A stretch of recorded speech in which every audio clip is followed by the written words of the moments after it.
Yo, what is going on, guys? It is your boy Nick, also known as Vezatir, today once again, and I'm bringing y'all a brand new video. And the video today is going to be on the best settings for Call of Duty Warzone for Season 2 currently. Right now in Season 2, it's going to be the best settings for Season 2. And every other video I've seen on this, they put a whole bunch of fillers in there. I'm going right into it, okay? Y'all see what I have right now? So for the Battle Royale button layout, I'd go to Tactical. The stick layout, keep default, invert vertical look, disabled. Now, the stick sensitivity for horizontal and vertical, I do 6 each, but that's based off your personal preference. You're just going to have to move around with that. And then controller vibration, I also disable, just so I have no distractions at all. We're going to come back to the ADS right here, the ADS sensitivity multiplier. Now that's going to give you how fast, whenever you're aimed down sight, how fast you can move around it.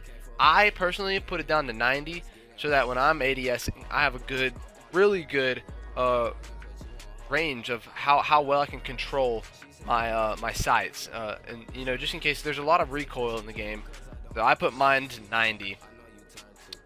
And then obviously the aim response curve type, just keep that standard. You don't want to change that. So then we go to aim assist, and by far the best version of aim assist is the standard. Whether you're a pro, whether you're a noob, it just helps out the most. So then keep, for weapon mount activation, keep ADS and melee. Weapon mount movement, I will keep it enabled. ADS behavior, hold it down, it's the best. Equipment behavior, hold it down.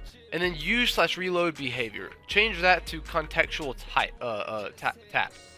That way, whenever you change that, it'll tap to reload or to use whatever you're on, with priority on use when possible.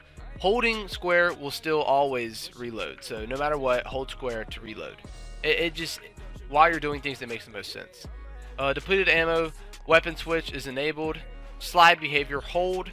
Auto move forward, I would keep that disabled. Automatic sprint, disabled.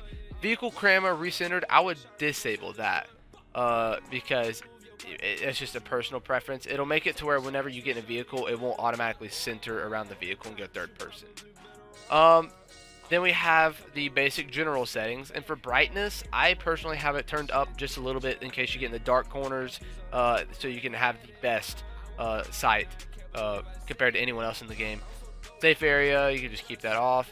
Film grain, I keep it all the way down to 0. Tooltips, I mean, you can enable or disable, it doesn't matter.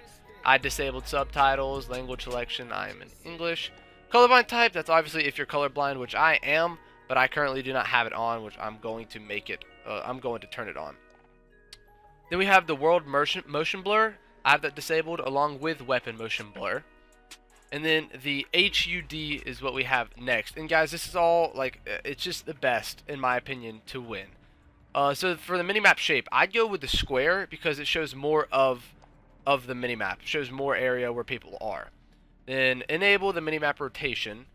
Text chat, I keep that enabled just because I like seeing what people say in case like I destroy someone and they're like, oh, F you, you know what I'm saying? And then we go, you can keep everything else the same. Now we're on audio. From audio mix, I would go to boost high just so you can really hear everyone around you. For the footsteps, you can sound whore really well. And you know this game is very loud, so I would, for the master volume, I would go up to 50. That way you can still hear everything well. This is if you have a headset, by the way. You can still hear everything well, but it's not going to absolutely shatter your eardrums. If y'all hear my phone, I'm sorry. And then we have the music volume. I personally put it down to 10 because in-game you really don't want the music, but you also might still kind of like it too in lobby. So I keep it down to 10 just so I can still hear it a little bit. Hit marker sound effect, juggernaut, music, everything, all of that, it's based off your preference. And then everything else is pretty much just whatever you want. So that, guys, that is the end of this video. I hope y'all enjoyed it. Hopefully it was very easy and simple and sweet. And I'll see y'all later. Peace out. I can't fuck with her no more 'cause she a dead trap. I'm gone, please don't ask me where my head is.